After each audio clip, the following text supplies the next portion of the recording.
Good morning, अस्सलाम वालेकुम। Rising Pakistan में आपको कहेंगे खुश आमदीद। मेरे साथ हैं मोहम्मद शुएब, मेरे साथ हैं सबीन फारूक खान। कैसी हैं आप? Good morning. Good morning. मैं ठीक हूँ। खान का इजाफा आपने कर दिया, वैसे चल ठीक है। I like it. इजाफा कैसे किया? मैं नो आई लाइक इट।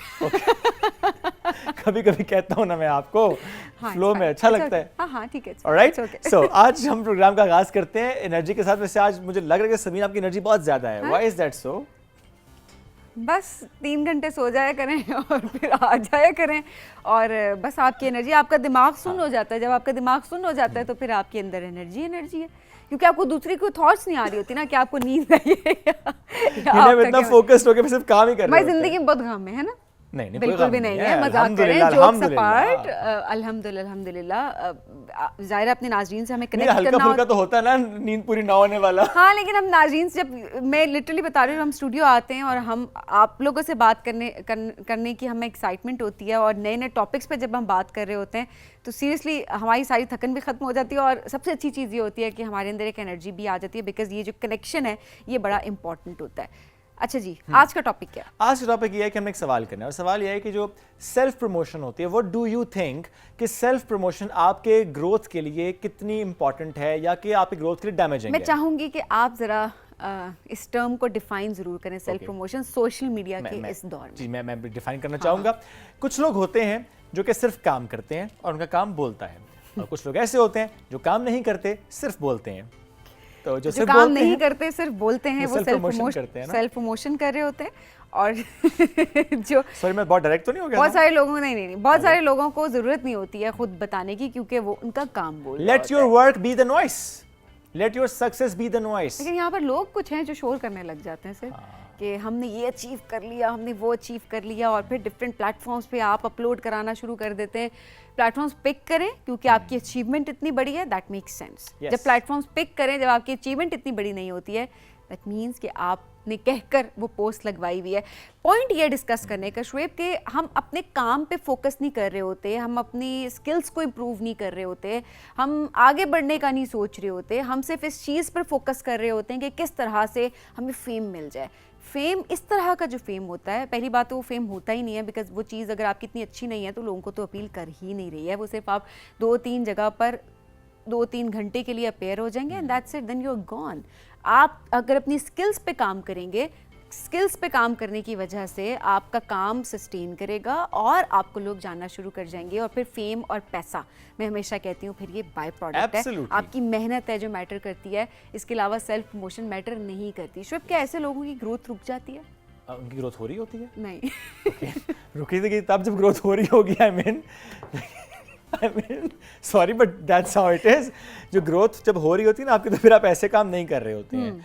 लेकिन स्टिल इसी दौर में सबीन कुछ लोग ऐसे भी हैं हमारे दरमियान, हमारे आसपास हम देख भी रहे होते हैं, उनका हमने काम भी देखा होता है, जिनके बारे में मालूम होता है कि वो ठीक है काम भी कर रहे होते हैं, मैं ये नहीं कहता काम नहीं कर रहे होते, एक रूटीन का काम उनका चल भी रहा होता है, बट वो ज़्यादा सेल्फ ऑब्सेस्ड, और मैं सबसे अच्छा, मैं सबसे बेहतर, मैंने ये काम किया, मैंने वो काम किया, मेरे से अच्छा किसी ने काम नहीं किया, मैं अपने काम में बेस्ट हूँ, टॉप पे हूँ, ये जुमले हम सुन रहे होते हैं। और समटाइम्स ये भी होता है, कहते हैं नहीं करना तो मैंने था लेकिन वो फलाने ने कर लिया, ये तो काम मैंने नहीं करना था लेकिन उसने कर लिया, ये काम तो मुझसे करवाया जाना था लेकिन उससे करवा लिया गया, उसकी सिफारिश थी, उसने ये किया, उसने वो किया। नहीं, आपको लगता है कि आप ठीक हैं, आप स्किल्ड हैं, आप सिफारिश नहीं करवाते हैं, सब कुछ आपका ठीक चल रहा है, बाकी सारे जो हैं वो गलत रास्ता चुनते हैं, शॉर्टकट्स लेते हैं, I mean what not. So please don't do that. ये मैं इसलिए भी बात करूँ कि हम सबको अपने अराउंड ना पॉजिटिविटी क्रिएट करने की ज़रूरत है, और ये इसलिए भी ज़रूरी है ताकि पूरा इन्वायरमेंट, पूरा इकोसिस्टम पॉजिटिव हो जाए। वो तब होगा जब हम बड़े रिलीजियसली अपने काम पे ध्यान देंगे, डेली बेसिस पे अपने काम को पहले के काम से इंप्रूव करने की कोशिश करेंगे। और healthy competition is always good, वो ज़रूरी भी होता है, उससे आपकी ग्रोथ होती है। लेकिन सिर्फ आप अगर इस तरह के कंपटीशन में पड़ जाते हैं कि दूसरे की टांग खींच के आपने किस तरह से आगे जाना है, तो लिटरली आप मुंह के बल गिर जाते हैं। मैंने ये चीज़ें देखी हैं अपने सामने कि वो लोग, क्योंकि वो बहुत तेज़ी से जा रहे होते हैं, कोई स्टेप बाय स्टेप नहीं चल रहे होते, दूसरों की टांग खींच के, तो उनकी सारी एनर्जी जो है वो दूसरों की टांग खींचने में लग जाती है और अपनी स्किल्स को इम्प्रूव करने में नहीं लग रही होती। यकीन जाने, आपके अंदर टैलेंट है, आप अपनी स्किल्स को इम्प्रूव करते हैं, आप मेहनत करते हैं, अल्लाह आपको ज़रूर उसका सिला देता है और आपको बहुत आगे लेकर जाता है। सो आज आपने हमें ये ज़रूर बताना है कि आप क्या इस चीज़ पर बिलीव करते हैं, आपने अपने इर्द गिर्द क्या ऐसे लोग देखे हैं, क्या आपने उनको भी ये देखा है कि अच्छा वो काम इतना नहीं कर रहे होते, सिर्फ दिखा ज़्यादा रहे होते हैं। तो ये आपने ज़रूर हमें फीडबैक आज ज़रूर देना है। एंड स्टिल आपने अपनी स्किल्स के बारे में भी हमें बताना है कि आपके अंदर क्या स्किल्स हैं और आप उन स्किल्स को आज से किस तरह से इम्प्रूव करने की कोशिश करेंगे। डेली बेसिस पे हमें ये करना होता है, स्किल्स इंप्रूव करेंगे तो ही हम आगे बढ़ेंगे। हमें भी आगे बढ़ना है एक ब्रेक की तरफ। जब ब्रेक से वापस आएंगे तो हमारे मौज़ूआत और हमारे मेहमान दोनों होंगे हमारे साथ, लेकिन उसके लिए रहिए हमारे साथ। This is rising Pakistan.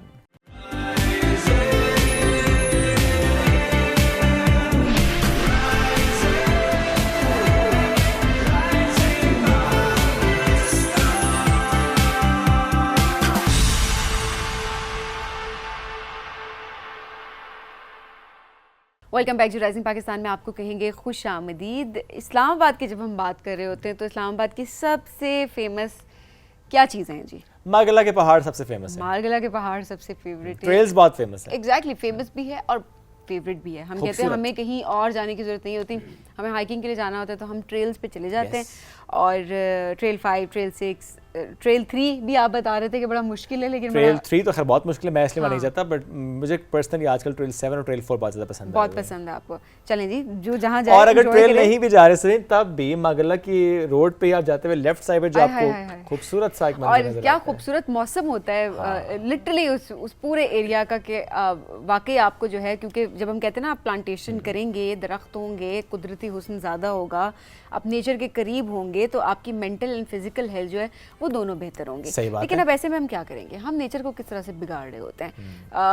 हर कुछ अरसे के बाद मार्गला की पहाड़ियों में हम देख रहे हैं आग लगने के वाक़यात। बिल्कुल, गर्मियों में बहुत ज़्यादा वाक़यात रिपोर्ट होते हैं। गर्मियों में बहुत ज़्यादा वाक़यात रिपोर्ट हो रहे होते हैं और वजह जो है वो हमेशा की तरह अनआइडेंटिफाइड होती है और हमें समझ नहीं आती कि ये क्यों हो रहा है। लेकिन ये किस तरह से मार्गला की खूबसूरत पहाड़ियों के हुस्न को ख़राब करने की कोशिश है, किस तरीके से मतलब उसमें खलल डालती है एक तरीके की, ये बात अगर हम कह दें, बिकॉज़ एक तरह से क्लाइमेट चेंज है और हम देख रहे होते हैं कि किस तरह से उसके बुरे असरात जो हैं वो सामने आ रहे होते हैं। आप ये देखिए, दरख्त तो मुतासर होते हैं, आपकी ग्रीनरी तो मुतासर होती है, लेकिन किसी का घर भी है ना, वो कुछ जानवर हैं, कुछ परिंदे हैं, उनका घर है। एक तो आप उन्हें घर में पहले जा रहे हैं, घर जाके उनका तबाह कर रहे हैं, और फिर जो आग लगने के वाक़यात से भी ना आप बात करें जा रहे हैं, उससे पूरा का पूरा जो आपका इकोसिस्टम है वो मुतासर होता है, तबाह होता है।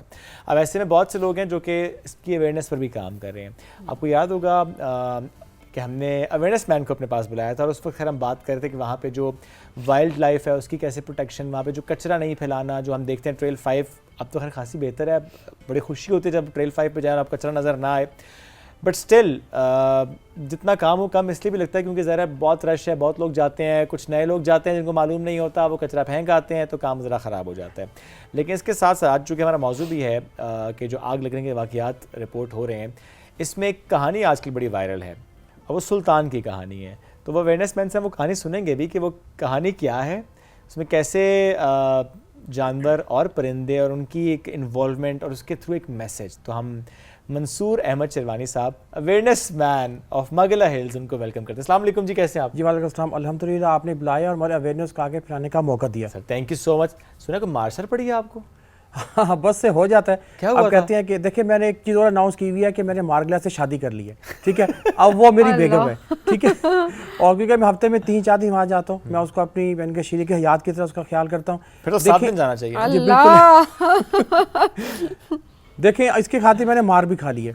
Okay. हुआ ये कि वहाँ पे कुछ लोग लिटरिंग कर रहे थे, स्मोकिंग कर रहे थे। Okay. तो मैंने 2.5 पे चश्मे से कनेक्टर जो 3 का है, ठीक है, तो मैंने जब उनको रोका तो उन्होंने बहुत ज़्यादा तल्खनामी मेरे साथ की। हालांकि मैं नरम लहजे में बात करता हूँ, फिर भी उन्होंने मुझे गिरबान से पकड़ लिया, मेरी शर्ट उन्होंने यानी कि फाड़ दी। ये कहने पे कि कचरा ना फैलाओ। जी, कचरा ना फैलाओ।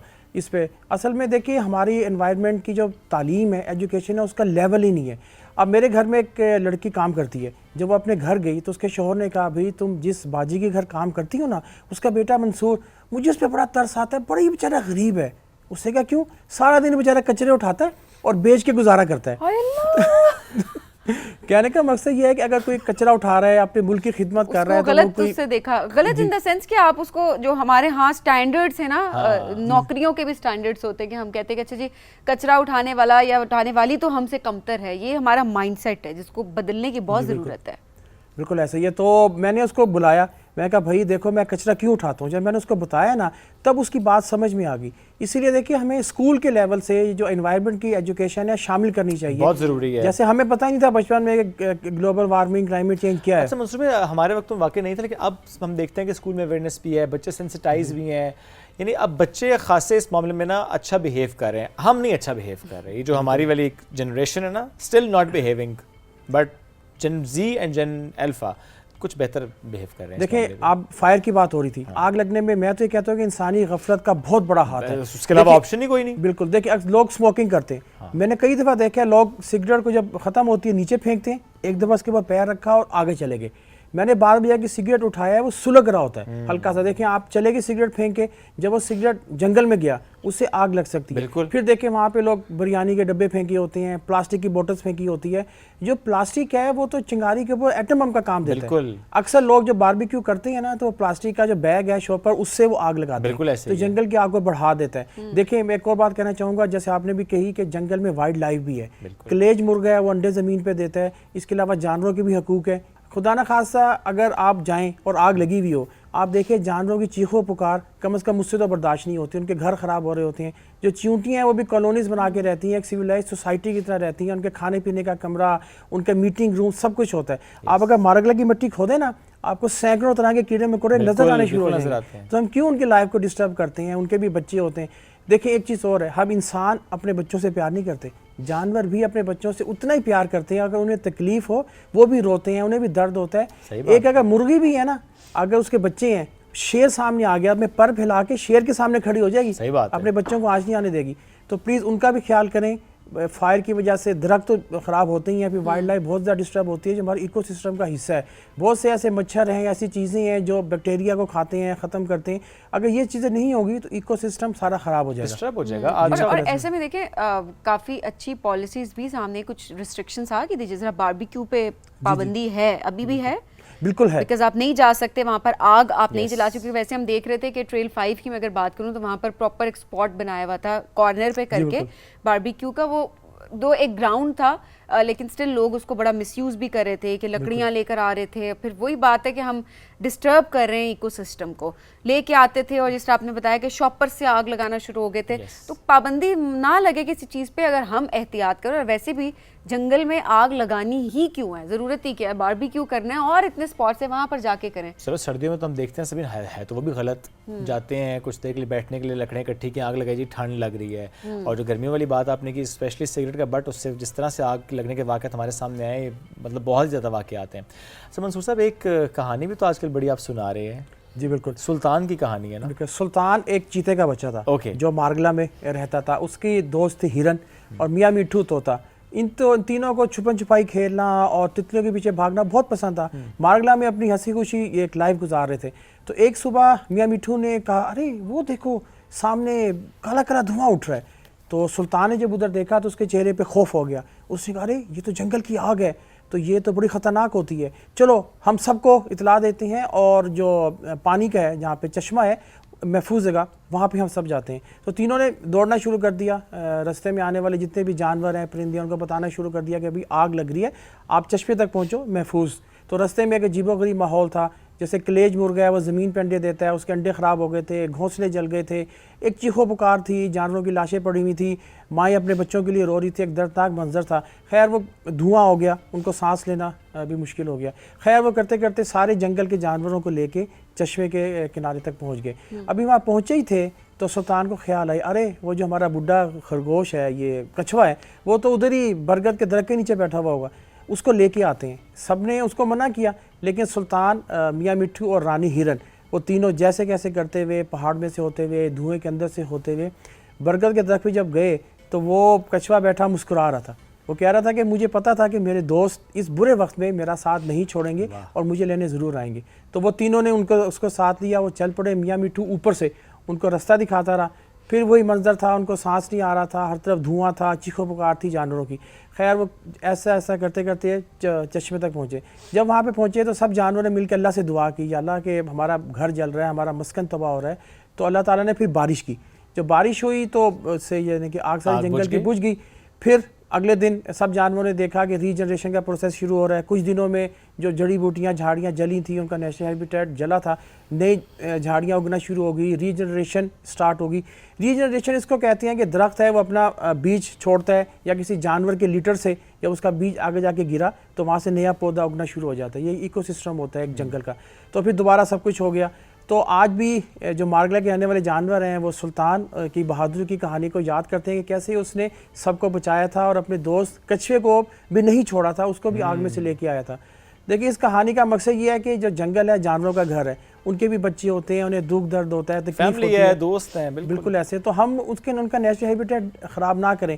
कई दफ़ा अब देखें हमारा एक और एटीट्यूड है, हम अपनी गाड़ी में सिगरेट पीते हैं, हमारा एस्ट्रे ख़राब ना हो जाए उसको बचाने के लिए एस्ट्रे नहीं खोलेंगे, हमारी नवी गड्डी लीती है नवा ही रवे, तो सिगरेट पी के बाहर फेंक दी। सही बात है। अभी ये ट्रेल 5 से पहले आग लगी थी यहाँ पे, मैं खुद वहाँ पे गया था आग देखने की, तो वो भी सिगरेट की वजह से लगी थी।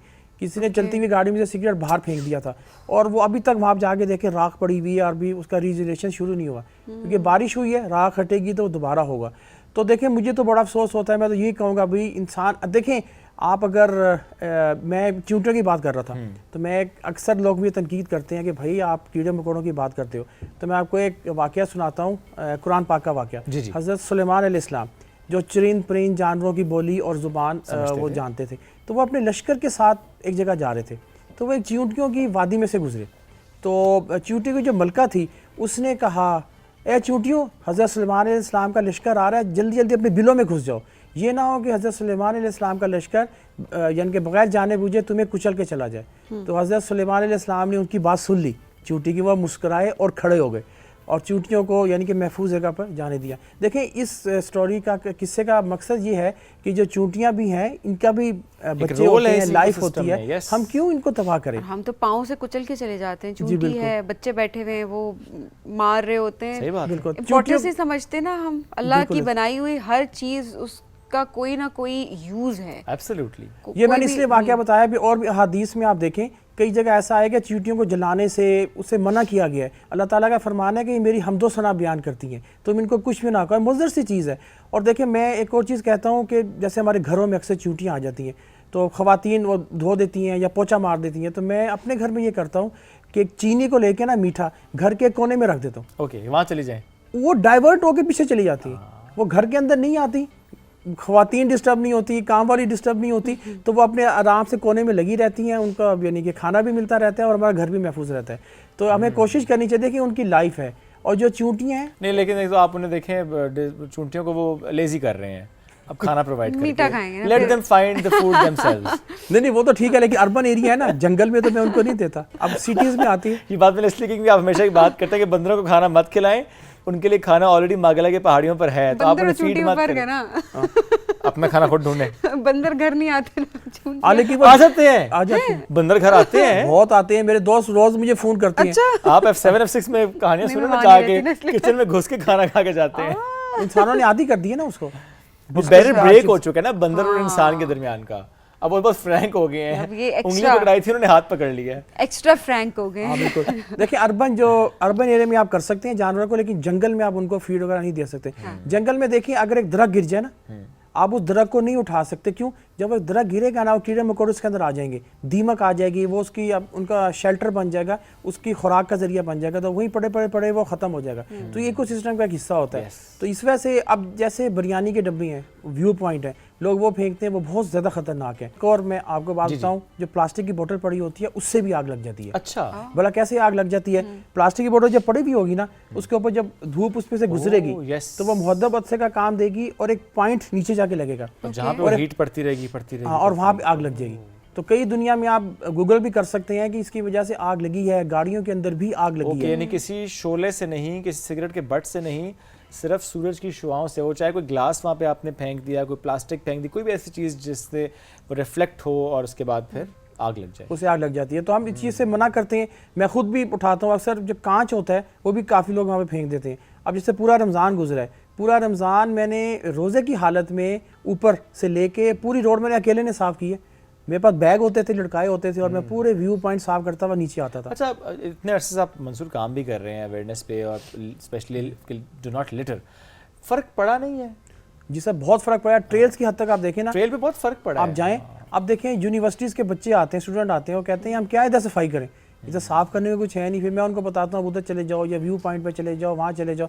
बल्कि अभी वो जमाल बेकर आए थे, इथोपियन एम्बेसडर, वो कह रहे थे ये तो जन्नत का टुकड़ा है, ये जो ट्रेल 5 है। उन्होंने बड़ा पसंद किया, उन्होंने कहा ये बहुत साफ़ है। इसके अलावा बाहर के लोग भी आते रहते हैं। देखिए मार्गल हाइज नेशनल पार्क डिफरेंट क्यों है, एक तो कैपिटल, एक वाहिद कैपिटल है, इधर आबादी है, इधर नेशनल पार्क है, उसमें लेपर्ड भी रह रहे हैं। दूसरे पूरी दुनिया से लोग यहाँ पे आते हैं पढ़ने के लिए, जो स्टूडेंट होते हैं पाकिस्तान के अलावा बाहर से बहुत लोग आते हैं, अमेरिका से आते हैं, यूरोप से आते हैं। आप देखें एम्बेसडर्स भी होते हैं, वो भी जा रहे होते हैं वॉक करने के लिए, because trails are very famous actually. जी बिल्कुल ऐसे ही है, तो वो एक अच्छा इमेज तभी जाएगा जब वो ट्रेल साफ होंगी। बिल्कुल ऐसी। और तो जब वो मुझे आके कहते हैं ना कि ट्रेन साफ है, मुझे बड़ी खुशी होती है। अभी 2 दिन पहले भी मैं गया हूँ तो इतना सा एक मैंने बैग इकट्ठा किया। अच्छा, वो भी मैंने तो साहब को टाइगर का बेबी तो नहीं मिल गया, कब तो नहीं मिल गया। अच्छा, वैसे आपकी वहाँ पर वाइल्ड लाइफ से इनकाउंटर तो होता गपशप होगा। होती है इनकी। मैं वही कह रही हूँ इनकाउंटर आप तो हो सकता है गपशप भी कितना अरसा हो गया आपका वैसे? मैं वैसे 2015 से हाइकिंग कर रहा था, ठीक है। लेकिन कोरोना के दिनों में जब पहला रमजान आया था तो हम रोज जाते थे हाइकिंग करने। मैं घर में बैठने से अच्छा है। तो वहाँ से फिर मुझे शौक शुरू हुआ कि मैं कहा नहीं ये साफ होना चाहिए, इसमें ये करूँ वो करूँ। तो फिर अब हफ्ते में मैं 3 दिन जाता हूँ। किस किस जानवर से इनकाउंटर हुआ है? मैं बताता हूँ, मेरी एक कोबरा ब्लैक ट्रेल 4 पे उससे सामना हुआ था। मेरे साथ एक फैमिली जा रही थी, तो बिल्कुल वो यूं गुजरा है, पीछे खवातीन थी, वो चीखें मारी। मैंने कहा आप चुप करो। मेरे साथ बच्चा था किसी का, तो मैंने उसको अपने पीछे कर लिया। मैं आराम से खड़ा हो गया क्योंकि मुझे पता था उससे तकरीबन ये 5-6 सेकंड की बात है, उसने मुझे देखा है, मैं बिल्कुल आराम से खड़ा हूँ। आंखों में बात हुई, आंखों में बात। उसने कहा तू अपने रास्ते में, अपने रास्ते चल मेरा भरा। बाद में बेगम ने पूछा की कह रही थी, बता देना था, नहीं बताया। आपने कहता वो कह रहा था शॉपिंग ना कराया करो। शॉपिंग में हाँ ये नहीं कह सकते। वो जो डस्ट लगनी थी तो मैं कहते कोबरा से डस के आ जाता, बेचारे को क्या बता रहे हैं। डबल शॉपिंग करवानी पड़ती। खैर उससे अपना रास्ता बदला है, दोनों तरफ खतरा, ऊपर चला गया, ऊपर की तरफ चला गया। वो अपने रास्ते पे रहा ना, वो उस तरफ ही जा रहा था। देखिए अगर मैं हिलता, मैं शोर करता या उसको मारने की कोशिश करता, हमेशा कोई भी जानवर डर के रिएक्ट करते हैं, जानवर डर के रिएक्ट करता है, अदरवाइज नहीं करते। तो चलें जी, एक तो कोबरा हो गया और अच्छा अब बंदर तो वहाँ मिलते रहते हैं। अभी इस रमज़ान की बात है, तो मैं रमज़ान में ऊपर जा रहा था तो काफ़ी सारे बंदर थे। तो वो रोज़े में 2 या 2.5 बजे का वक्त था, मैं हाइकिंग करने जाता 2 किलोमीटर पे। तो बहुत सारे बंदर ना वो काफ़ी अग्रेसिव मूड में थे, तो वो उतर रहे थे। अब मैं जब आया हूँ ना तो मैं दोनों तरफ आ गया। मैंने कहा ले भी अब तो फंस गए, चुप। मैंने अपना मोबाइल निकाला है और मैंने उनको बिल्कुल इग्नोर किया और मैं अपना मोबाइल वैसे रील्स देखना शुरू कर दी। मैं कहा या अल्लाह मदद, या अल्लाह मदद, या अल्लाह मदद। बेचो घबराया ऐसे मेरा भरा, लेकिन मैंने फील नहीं होने दिया उनको। अच्छा ये मैं देखिए कि मैं घबराऊंगा ना तो जानवर भी घबराएगा, जानवर की साइकी है, उस घबराहट में वो हमारे पर हमला करेगा। या अगर मैं भागूंगा वो कहेगा ये तो आसान शिकार है, हमसे डर गया। हमेशा आप अपनी बॉडी लैंग्वेज से ये जाहिर करें कि आप उससे बड़े हैं, आप उससे डरे नहीं है, घबराए नहीं है आप। अच्छा मैं बीच में से जब गुजरा हूँ ना, थोड़ा मैं चला यूँ था, मुड़ ऊपर मैं गया हूँ, जब बंदर गए फिर मैंने कहा या अल्लाह तेरा शुक्र, फिर नसे फिर मैं ऊपर की तरफ भागा। देखिए एक चीज़ और है, हम लोगों को मना करते हैं कि खाने पीने की चीज़ ना लेके जाएं। अभी एक वाकया हुआ, 6 यानी गर्ल्स आई हुई थी स्कूल की, तो वो उनके पास ना पीछे बंदर जा रहा था। तो मैंने उनको कहा भैया आपके पास कुछ खाने पीने की चीज़ है? कहते नहीं हमारे पास तो कुछ भी नहीं है। मैंने कहा आपके पास कुछ है। खैर मैं भी हाइकिंग कर रहा था तो बंदर उनके साथ है, मैं पीछे जानबूझ के चला गया। मैंने कहा ये डर ना जाए। आगे जाके ना बंदर ने एक दरमियान में जो लड़की थी ना उसका जो बैग पैक था बंदर ने छीन लिया। मैंने कहा आप चुप करके यहीं बैठ जाओ, कुछ भी ना करो। खैर लड़कियाँ नीचे बैठ गई, तो उसने उनका बैग पैक खोला, चीज़ें बाहर निकाली, करते करते नीचे से एक टिफिन निकाला, उसको खोला, उसके अंदर एक सैंडविच था। तो सैंडविच निकाल, गुडनेस, वेरी स्मार्ट। सैंडविच निकाल के आराम से मैं भी खड़ा हूँ। मैं कहा चुप, आपको वीडियो बनानी चाहिए थी वैसे उस टाइम। आप टाइम नहीं मिला, जल्दी में हो गया सब कुछ। अच्छा तो उसने खाया। अगला सवाल, कौन सा सैंडविच था? पता नहीं, वो घर से बना के लाएंगी थी। अच्छा सुने मजे की बात। जी प्लीज। तो उस बंदर ने सैंडविच खाया, सारी चीजें छोड़ के चला गया। मैंने उनसे कहा भाई आप ये सैंडविच अगर मुझे दे देती तो आपका क्या जाता? सही बात है। क्या तो इसको कैसे पता चला अंदर सैंडविच? जैसे मुझे पता चला। मैं जैसे मुझे पता चला, वो तो बंदर था, आप इंसान। अरे उन्होंने देख लिया ना कि बंदर पीछे जा रहा है। उनके पीछे है, बंदर उनके पीछे है। बंदर किसी वजह से तो पीछे है ना, देखिए बंदर सूंघ भी सकता है, देख भी सकता है और सुन भी हमसे ज़्यादा तेज सकता है। तो उसने अपने मतलब की चीज़ देख ली ना। बाद में लड़कियां कहती मैं कि जब मैं आपसे कह रहा था कि आप ऐसा ना, फिर वो समझ गई हम आइंदा नहीं लेके अच्छा देखिए, ये अवेयरनेस है ना जिसकी जरूरत है। लोगों को नहीं पता होता क्या चीज उन्होंने कैरी करनी है, क्या नहीं कैरी करना। उनके माइंड में वाकई चीज ना आई, उन्होंने सोचा कि तो वो टिफिन के अंदर मेरा सैंडविच, मैं कुछ ऐसी क्या बात है, फूड लाई नहीं हूं। क्योंकि ये भी वजह ये है कि हम इंसानों ने आदी किया है उनको यही चीजें खिला खिला के। हम तो जानवरों का ख्याल रख रहे हैं, हम तो उनकी डाइट का ख्याल रख रहे हैं, तो फिर यही होगा कि वो आप पे अटैक करेंगे क्योंकि वो उस खुराक की आदी हो जाएंगे। तो जो उनकी खुराक है, जो वो ढूंढ के खाते हैं, जो अल्लाह ने उनके लिए रखी हुई है, वो खाएं तो ज्यादा बेहतर है। आप मेहरबानी ना करें, आप वो सैंडविच जाके ना किसी और को दे दें जो तोड़ चुके हैं ना, इसको दोबारा बनाने की जरूरत है कि भाई बंदरों के साथ एक सेफ डिस्टेंस आपने मेंटेन रखना है। सुबह thank you very much for joining us today. बहुत अच्छा काम माशाल्लाह आप कर रहे हैं, कई अरसे से हम माशाल्लाह आपका काम देखते आ रहे हैं। और प्लीज़ जो लोग भी ट्रेल पर जाते हैं, वैसे तो मंसूबे नज़र आपको आ ही जाते होंगे, लेकिन अगर वो किसी को कोई बात कह भी रहे हैं, समझा भी रहे हैं, बता भी, तो please listen to him, he is doing this for this environment. Absolutely. अगर कोई बात उन्होंने की है कि डू नॉट लिटर, स्मोक ना करें, बारबेक्यू पार्टी ना करें, तो वो इस एनवायरनमेंट के प्रोटेक्शन के लिए, हमारे आने वालों के लिए इसको जो महफूज हमने रखना है, उसके लिए एक अपनी कॉन्ट्रीब्यूशन है। बिल्कुल। एक ब्रेक लेंगे, वापस आएंगे, रहिए हमारे साथ। ये है राइजिंग पाकिस्तान।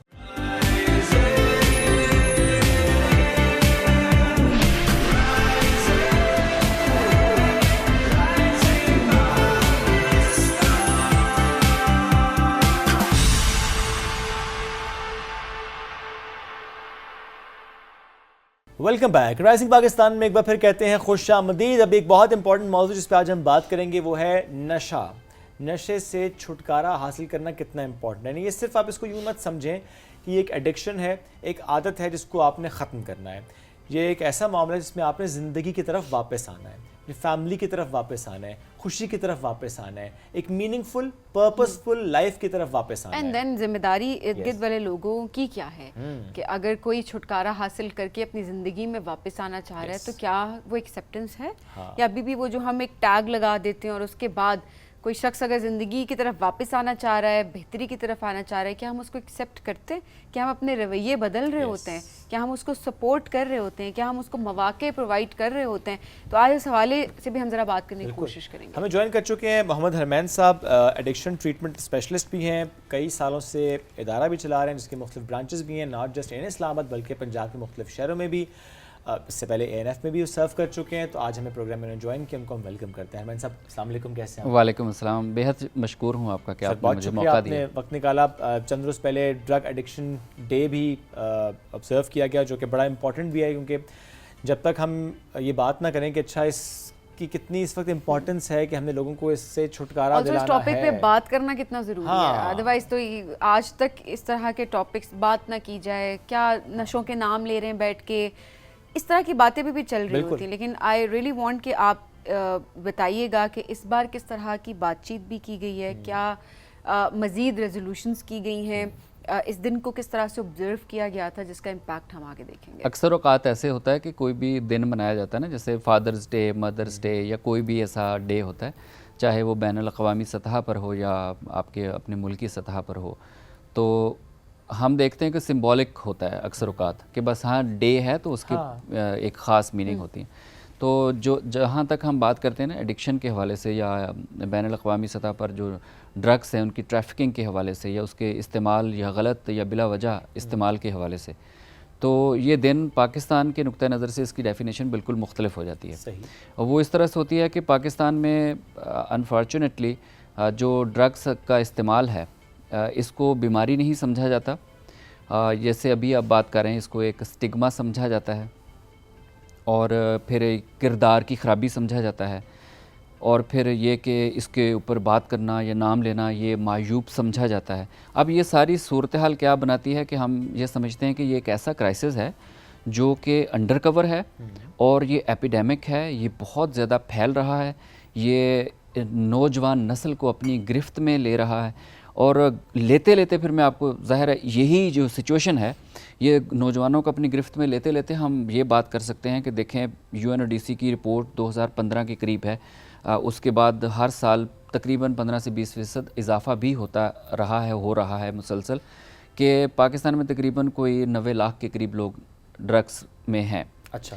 अब इसमें 60% नौजवान हैं अगर हम इसी स्टैटिस्टिक्स के ऊपर रहें और बात करें तो आप देखें कि इसका डे मनाना सिर्फ अवेयरनेस नहीं है, बल्कि लोगों की तवज्जो इस तरफ मरकूज़ करना है कि ये जो मसला चल रहा है इसके ऊपर, इसको हमें चाहिए कि हम इसको खोलें, बात करें, बिल्कुल। और जो इसका तरीक़ेकार है उसको समझें, जो इसकी शक्ल है उसको जानें, और हम ये बात तमाम लोगों तक पहुँचाएँ, और जिन जिन लोगों की ज़िम्मेदारी है वो अपना किरदार निभाएं, बिल्कुल ऐसा ही जैसे है। मोहतरमा फरमा रही हैं कि ज़िम्मेदारी के साथ।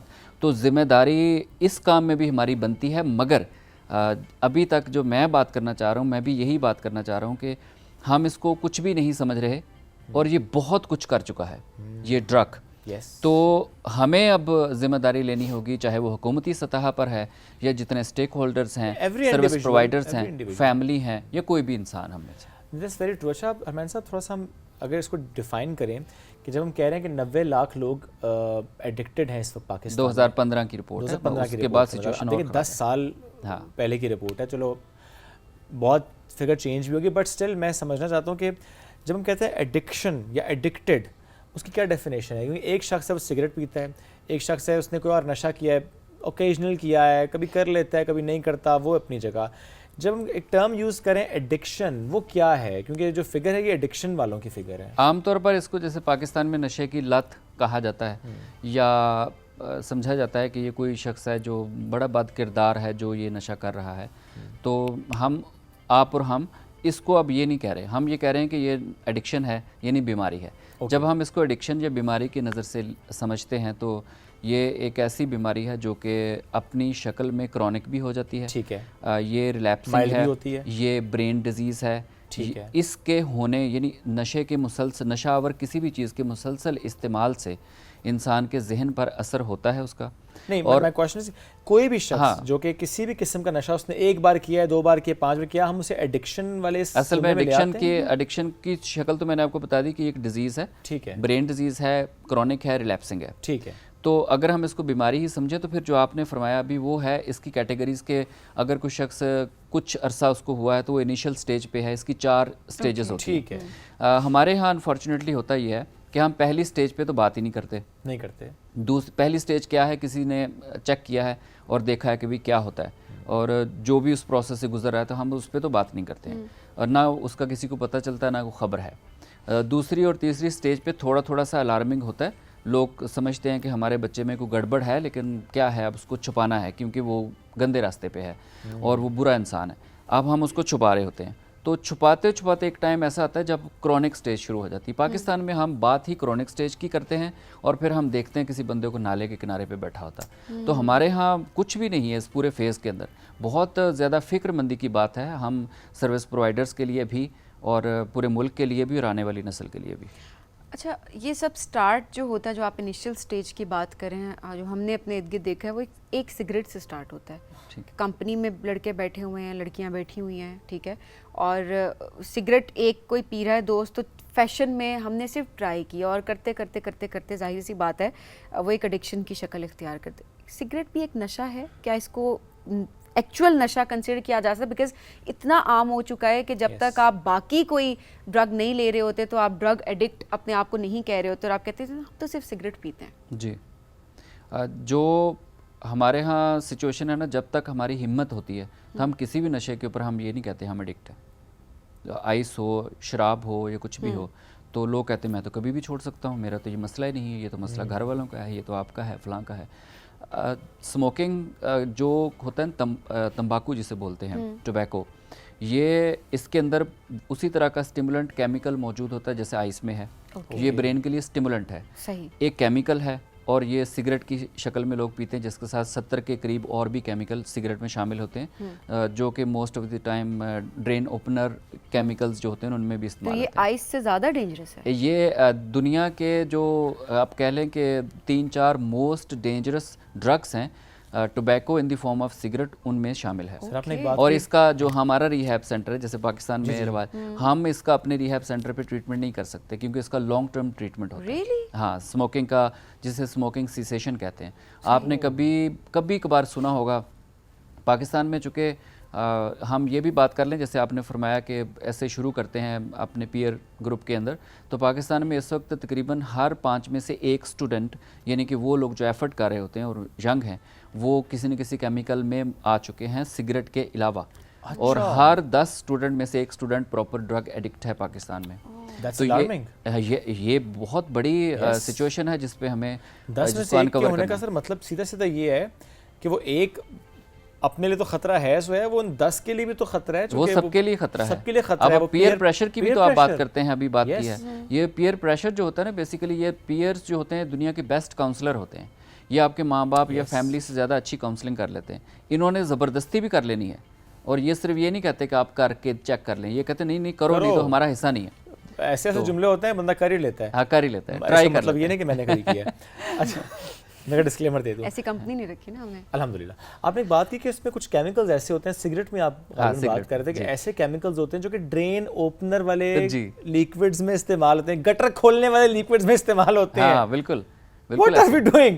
हाँ, क्योंकि उन केमिकल के बगैर ना ये स्टमक में इसका जो प्रोसेस पूरा होता है वो सही से नहीं होता है ना सिगरेट का। तो वो प्रॉपर उसमें डाले जाते हैं जो ड्रेन ओपनर केमिकल्स होते हैं, उनका काम भी होता है मैल शैल को तो ये हटाना। स्मोकिंग करने वाले कौन सा अपना ड्रेन खोल रहे हैं? I mean, कौन सा ऐसा यहाँ असल में पे जो स्मोकर होता है ना, उसका मेन अटेंशन होता है स्टिमुलेंट लेना। ओके, अब हमने मुख्तलिफ अपने रवैयों और हालात को ऐसी सूरत हाल से जोड़ा होता है जहाँ हम जैसे स्मोकिंग करते हैं तो हमें तब नेचुरली लगता है, चूँकि वो थोड़ा केमिकल हाई करता है, कि हम थोड़ा रिलीफ में हैं। तो लोग अपना रिलीफ ढूंढ रहे हैं ठीक है। बेसिकली। अच्छा सर, वजूहात की तरफ भी आप आते हैं, रीजंस क्या हैं? बिकॉज पेरेंट्स हमें देख रहे हैं, अब आप जिस तरह से बात करें 10 में से 1 आपने बताया कि एडिक्टेड है, तो पता नहीं पेरेंट्स को पता भी है कि नहीं पता, या किसी एक ऐसे स्टेज पे जाके पता लगता है जब जहाँ पर वाकई जो आपने बताया कि नाले के करीब ऐसे लोग मिल रहे होते हैं, बड़ा दुख होता है उनको देख के, क्योंकि सोसाइटी भी दुत्कार रही होती है, खुद भी वो हेल्पलेस होते हैं, और ज़ाहिर इदारे भी एक हद तक ही काम करेंगे। बिल्कुल। अब ऐसे में थोड़ी वजूहात पे भी जो है वो मैं चाहूँगी आप रोशनी ज़रूर डालें कि क्या रीजंस होती हैं, क्यों ड्रग एडिक्शन की तरफ हमारे यंगस्टर्स जाते हैं? हमने जो अपने अब तक 20-22 साल में अपने तजर्बे से और सारी चीज़ों से देखा है ना, पाकिस्तान में जो सूरत हाल है ड्रग्स की जो अवेलेबिलिटी है हमारे यहाँ, हम उस पर बात तो नहीं करते, जैसे हम कहते हैं ना नशा बुरी चीज़ है, नहीं करना, लेकिन इसके बावजूद जो अवेलेबिलिटी है ड्रग्स की, मौजूदगी है, तरसील है, वो बहुत आसान है। पूरे मुल्क में आप कहीं से भी ख़रीद सकते हैं, ले सकते हैं, तो अवेलेबिलिटी होगी। दूसरा, जब भी किसी भी चीज़ की अवेलेबिलिटी बहुत आसान होगी तो उसको ट्राई करने वाले लोग भी बहुत ज़्यादा होंगे, ह्यूमन नेचर है ना। तो फिर इसके ऊपर सेकंड वही चीज़ आती है, पीयर प्रेशर। पीयर प्रेशर को हम यूँ लेते हैं कि जो आपके हल्का अहबाब में लोग होते हैं वो आपको बहुत काउंसल करते हैं कि फ़लाँ चीज़ कर लें अगर आपका ये इशू है। इशू हमारी लाइफ में हर सूरत होते हैं। मिसाल के तौर पे यूथ में इशू है कि हमारे पास मेंटल हेल्थ की एजुकेशन बिल्कुल नहीं है, और हमने क्या करना है क्या नहीं करना उसकी एजुकेशन नहीं है। थर्ड, फिर हम जब एजुकेशन ही नहीं है तो हम फिर अपनी उस एज में गलत जो इन्फॉर्मेशन मिलती है, या जैसे अभी सोशल मीडिया से भी सारी इन्फॉर्मेशन अवेलेबल होती है, तो उसको फिर हम ट्राई करते हैं। ट्राई जब हम करते हैं तो हमें उसके वक्ती फ़ायदे मिलते हैं, फ़ायदे जितने भी होते हैं उनको हम ले लेते हैं। ये उसके शॉर्ट टर्म इफ़ेक्ट्स तो ड्रग्स के बहुत अच्छे हैं, जिसको पूरी दुनिया मानती है। तो शॉर्ट टर्म इफ़ेक्ट्स लेकिन इसके होते हैं 2 से 3 महीने। मिसाल के तौर पे आइस की बात करते हैं, तो उसके बाद क्या होता है, अब एक स्टोरी शुरू होती है ना। किसी को ये तो नहीं पता कि मैं 3 महीने के बाद मेरी शक्ल कैसी होगी, हालत। उस 3 महीने के बाद ये मेंटल डिजीज़ बन चुकी होती है, इसे सब्सटेंस यूज़ डिसऑर्डर कहते हैं। ये प्रॉपरली इसकी डायग्नोसिस होता है, ट्रीटमेंट की ज़रूरत पड़ती है, मगर इस 3 महीने के बाद वो शख्स आपके सरफेस से हट जाता है, वो सब चीज़ें छोड़ के तन्हा हो चुका होता है। तो एक ये भी रीज़न है। फिर अब कोई भी बंदा ड्रग कर रहा है तो मैंने जैसे आपको पहले बताया, तो वो तो दूसरे दिन नहीं कहेगा कि मुझसे गलती होगी और मुझे मदद चाहिए। हमारे यहाँ कोई जगह पे भी, कोई हॉस्पिटल, किसी जगह पे भी प्राइमरी ड्रग प्रिवेंशन प्रोग्राम नहीं है, ना किसी स्कूल में, ना किसी यूनिवर्सिटी में, ना हेल्थ केयर सेटअप पे। ना हम अपने घर से निकलें, अगर आप रिहेबिलिटेशन सेंटर है कोई, आप खुद भी कभी नहीं गए होंगे कि हम जाके इनसे पूछें भी क्या कर रहे हैं, हमें काउंसलिंग की चाहिए, ज़रूरत है तो हम ले लें। हम जनरली ये काम नहीं करते, हम समझते नहीं मैं पागल तो नहीं कि मैं ऐसा करूँगा। तो जो हमारा अपना एटीट्यूड है वो प्लस जो हमारा एक्सेप्टेंस है, प्लस हमारे पास अवेलेबिलिटी नहीं है किसी रिहेबिलिटेशन सेंटर की, प्राइमरी केयर की, कहीं पे भी, तो इसलिए हम उसे उस लेवल पे आके ख़त्म कर नहीं पा रहे हैं। तो हम नहीं रोक सकते। ठीक, लेकिन हमने जो एक्सपेरिमेंट करना था उसके बाद हमने रुकना था, हमसे गलती होगी। पाकिस्तान में रुकने वाली कोई एक्सपेरिमेंट हो रहे हैं, धड़ाधड़ हो रहे हैं। हाँ। Availability is the main issue. हाँ जी, निगलेक्ट करते हैं पेरेंट्स और बड़े नेग्लेक्ट नहीं, ब्लेम करते हैं। मतलब Blame कि भी करते एक हैं, इंसान yes. को ना, वो अच्छा खासा इंसान होता है, उसको खुद भी नहीं पता होता कि मैं इतना बुरा इंसान हूँ, जितना कि उसको ये सोसाइटी उसको रिस्पॉन्स करती है इन दी फॉर्म ऑफ, हालांकि उसको बीमार है, उसको इलाज चाहिए, उसको फौरी हेल्प चाहिए, फौरी हेल्प चाहिए। अब मैं यहाँ हूँ भी इसलिए आपके पास, मैं I was about to ask कि हाँ, जिस तरीके से आप लोग सपोर्ट करें, बिकॉज टाइम ज़रा मुख्तसर, हम फ़ौरन तरीका इलाज पे आ जाते हैं।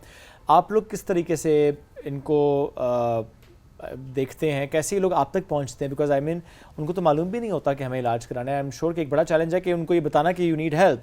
जब आपके पास आ गया कोई, इलाज किस तरीके से होता है? हमारे पास ना, चूँकि इलाज को जिस नज़र से देखा जाता है ना, कि पेशेंट शुरू में तो वो पेशेंट नहीं है, वो याशी कर रहा है, वो पकड़ा नहीं जा रहा, फैमिली छुपा रही है, सोसाइटी उसके ऊपर पर्दा डाल रही है, लोग बात नहीं करना चाह रहे, हेल्प मौजूद नहीं है। और सिर्फ हेल्प कौन लोग करते हैं? उनके अपने हमजोली ग्रुप।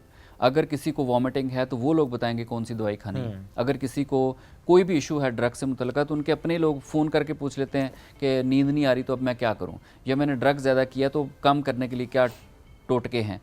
तो अब वो हेल्प जो कि किसी प्रोफेशनल सेटअप से जाके लेनी है, वो तो हम नहीं ले रहे।